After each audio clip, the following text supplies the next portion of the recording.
যোৱা 2 এপ্ৰিল তাৰিখে আমাৰ ছাতিয়ানগুৰি VCTCৰ অভিভাৱক অৰ্থাৎ চেয়াৰমেন শীতেন সৰকাৰে এটা প্ৰেছ বিজ্ঞপ্তিৰ জৰিয়তে বিভিন্ন অপমানসূচক কিছুমান বক্তব্য তেখেতে দাঙি ধৰিছে।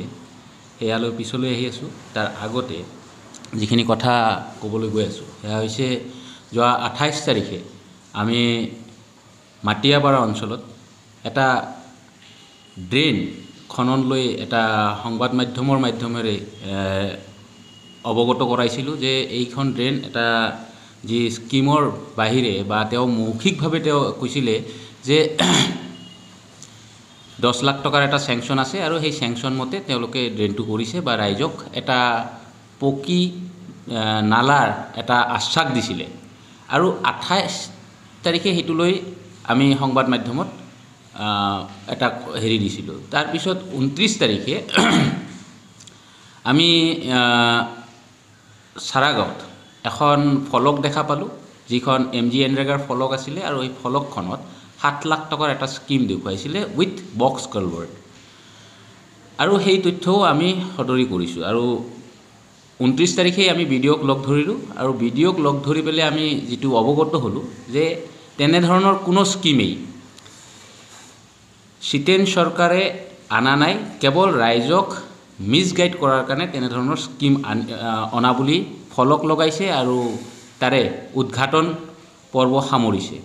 উদ্ঘাটন পৰ্ব সামৰি পেলাই তেখেতে ৰাইজক এটা মিছলিড কৰিছে আৰু সেইটো লৈ আমি সংবাদ মাধ্যমত অৱগত কৰাইছিলোঁ আৰু পৰৱৰ্তী সময়ত আমি ভিডিঅ'কো অৱগত কৰাইছিলোঁ। আৰু সেই 28 আৰু 29 তাৰিখৰ যি সংবাদ মাধ্যমত আমি কথোপকথনবিলাক কৈছিলোঁ তাতে এই কথাটোও উল্লেখ আছিলে যে MG এনৰেগা বা MG এনৰেগাৰ যিবিলাক ঘৰ আহিছে, IOA ঘৰ আহিছে, সেই IOA ঘৰৰ বহু মানুহে বহু হিতাধিকাৰীয়ে MG এনৰেগাৰ টকাখিনি পোৱা নাই। আমি এই কথাবিলাক কৈছিলোঁ আৰু কিছুদিন তাৰপিছত আমি ভিডিঅ'ক এই কথাবিলাক অৱগত কৰাওঁ আৰু অৱগত কৰোৱাৰ পিছত 2 এপ্ৰিল তাৰিখে আমাৰ ছাতিয়ানগুৰিৰ পুনৰবাৰ কৈছোঁ অভিভাৱক শীতেন সৰকাৰ, যি এইকাৰণে অভিভাৱক কৈছোঁ যে ছাতিয়ানগুৰি তেওঁৰ নখদৰ্পণত থাকিব লাগে যে কোনটো স্কিম কেতিয়া আহিছে আৰু কোনবোৰ স্কিম এতিয়ালৈকে হৈছে। তেওঁক যিমানবাৰ জনোৱা হয় তেওঁ একটা কথাকে কৈ থাকে যে 21টা অনগয়িং কাম হৈ আছে,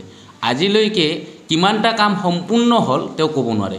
যদি 5টা বছৰত মাত্ৰ 21টা কাম হৈ থাকে ছাতিয়ানগুৰি VCTCত, অৰ্থাৎ প্ৰায় 7টা গাঁৱৰ কাম মাত্ৰ 21টা কামেদি সামৰিব খোজে, তেতিয়াহ'লে তেনেধৰণৰ চেয়াৰমেনে কেনেধৰণৰ যোগ্য বুলি ক'ব পাৰি। আমি সেইকাৰণে যোগ্য মানে কৈছিলোঁ যে এজন অযোগ্য চেয়াৰমেন। তেখেতে সংবাদ মাধ্যমৰ মাধ্যমেৰে এই ভাবুকিটো প্ৰদান কৰে যে মই প্ৰমাণ দিব লাগে যে তেওঁ 10 লাখ টকা আত্মসাৎ কৰিছে। মই ক'তো কোৱা নাছিলোঁ যে তেওঁ 10 লাখ টকা আত্মসাৎ কৰিছে। মোৰ কথাটো আছিলে যে এই স্কিমৰ টকাখিনি ক'লৈ গ'ল। গতিকে আত্মসাৎ কৰাৰ কথাটোতো নাহিব মানে আত্মসাৎ কৰাৰ কথাটো এইকাৰণে আহিছে যে তেখেত যদি, মই কেৱল এটা বেংগলী ভাষাত এটা কথা আছে যে ঠাকুৰ ঘৰে কেৰে আমি কলা খাই না, গোহাঁই ঘৰত কোন মই কল নাখাওঁ। অৰ্থাৎ মই তেখেতক কেৱল সুধিছোঁ স্কিমৰ টকাখিনি ক'লৈ গ'ল আৰু তেখেতে নিজেই সেই কথাখিনি ক'লে যে মই আত্মসাৎ কৰা নাই। অৰ্থাৎ গোহাঁই ঘৰৰ চোৰ কল চোৰ ওলাই গৈছে। ইতিমধ্যেই সামাজিক মাধ্যমত এটা ভিডিঅ' ভাইৰেল হৈছে বা আপোনালোকৰ সংবাদ মাধ্যমৰ মাধ্যমেৰেও সেই সংবাদ প্ৰেৰণ হৈছে, যিটো মোৰ মোবাইলতো মই চাইছোঁ। সেইটো হৈছে যে এজন মহিলাৰ পৰা তেখেতে টকা উৎকোচ লৈছে আৰু ঘৰৰ বাবদ লৈছে যে সেই কথাখিনিও মহিলাজনে ষ্টেটমেণ্ট দিছে। আনকি এনেধৰণৰ বহুকেইটা ভিডিঅ' যে ঘৰ আহিছে, তেওঁৰ ঘৰৰ নাম লিষ্টৰ পৰা কাটি গৈছে, সেই তথ্য সেই ভিডিঅ' আপোনালোকক মই আজিৰ এই সংবাদ মাধ্যমৰ পিছত আপোনালোকক দি আছোঁ।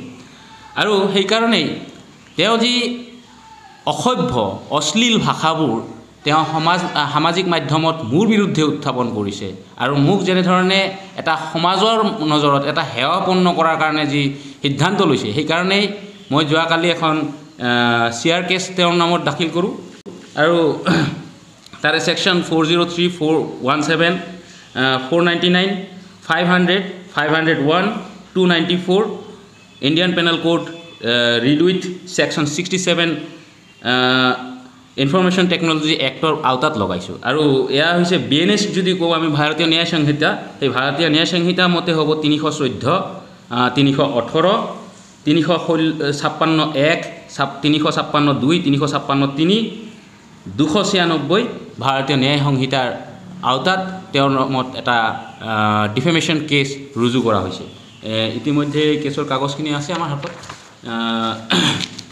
এয়া এই বস্তুখিনিও আপোনালোকক মই হাৰ্ড কপি মই দি দিম, যিটোৰ মাধ্যমেৰে তেওঁৰ যে এটা মানহানিৰ গোচৰ আমি আৰোপ কৰিছোঁ আৰু এটা কমপ্লেইন কেছো কৰিছোঁ যে তেওঁ কেনেধৰণে ৰাইজক ঠগি আছে। এতিয়া কথাটো হ'ল, মই আকৌ পুনৰবাৰ সেই কথাকে উভতি আহিছোঁ যে বাকী আৰু ফাঁকি নীতিত যি হিমন্ত বিশ্ব শৰ্মা চৰকাৰে ৰাজ্যখনক চলাব লৈছে আৰু তেওঁৰ কথাত নিকা স্বচ্ছ এই কথাবোৰ সকলো সময় তেওঁৰ দলৰ কৰ্মীসকলৰ কাৰণে থাকে। গতিকে বিজেপি চৰকাৰ কেনেধৰণৰ নিকা, কেনেধৰণৰ স্বচ্ছ এই বস্তুটো প্ৰমাণ হ'ব যদি চিতেন চৰকাৰৰ বিৰুদ্ধে ইমানবোৰ বস্তু দিয়াৰ পিছতো চিতেন চৰকাৰ যদি এৰেষ্ট নহয়, বিজেপি চৰকাৰে যদি তাক এৰেষ্ট নকৰি মুকলি আকাশৰ তলত যদি পুনৰবাৰ ঘূৰাই ৰাখে, তেতিয়াহ'লে এইটো ৰাইজৰ সন্মুখত একদম স্বচ্ছতাৰে প্ৰমাণ হৈ যাব। ইতিমধ্যে আমাৰ ৰাজ্যখনত পঞ্চায়ত নিৰ্বাচন চলি আছে আৰু সেই পঞ্চায়ত নিৰ্বাচনৰ তাৰ প্ৰভাৱ দেখা যাব। কেৱল চিৰাঙৰ কথা নহয়, গোটেই অসমতে তেনেধৰণৰ কাৰ্যকলাপ চলি আছে।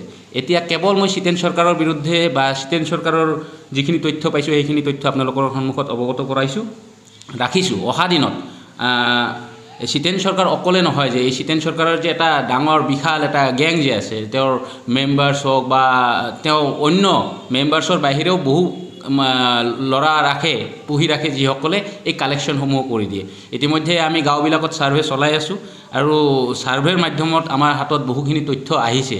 বহু মহিলাই কান্দিছে আমাৰ সন্মুখত যে মোৰ ঘৰটোৰ বাবদ তেওঁ 2000 টকা লৈছে, কোনোবাই কৈছে যে জব কাৰ্ড বনাই দিয়াৰ নামত 2000 টকা লৈছে। কিন্তু জব কাৰ্ডেই হওক বা ঘৰবিলাক আজিৰ দিনত সাধাৰণ মানুহৰ, গৰীব দুখীয়া মানুহৰ বাবে এটা বিনামূলীয়া ঘৰৰ আৱাসৰ কাৰণে দিয়াৰ কাৰণে প্ৰধানমন্ত্ৰীয়ে যত্ন কৰিছে।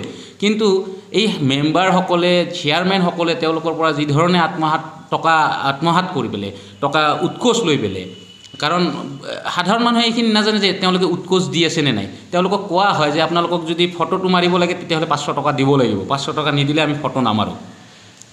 আনকি জব কাৰ্ডৰ ক্ষেত্ৰত, জব কাৰ্ড বিনামূলীয়া জব কাৰ্ড, আপুনি জব কাৰ্ডৰ ফৰ্ম এপ্লাই কৰক, এপ্লাই কৰিলে আপোনাৰ যিখিনি বস্তু লাগিব, আপোনাৰ আধাৰ কাৰ্ড লাগিব, আপোনাৰ পান কাৰ্ড, বেংক একাউণ্ট লাগিব, আপোনাৰ ভোটাৰ আই কাৰ্ড লাগিব, সেই মাধ্যমেৰে আপোনালোকে জব কাৰ্ড এপ্লাই কৰক, মানিকপুৰ ব্লকত গৈ ডিৰেক্টলি এপ্লাই কৰক।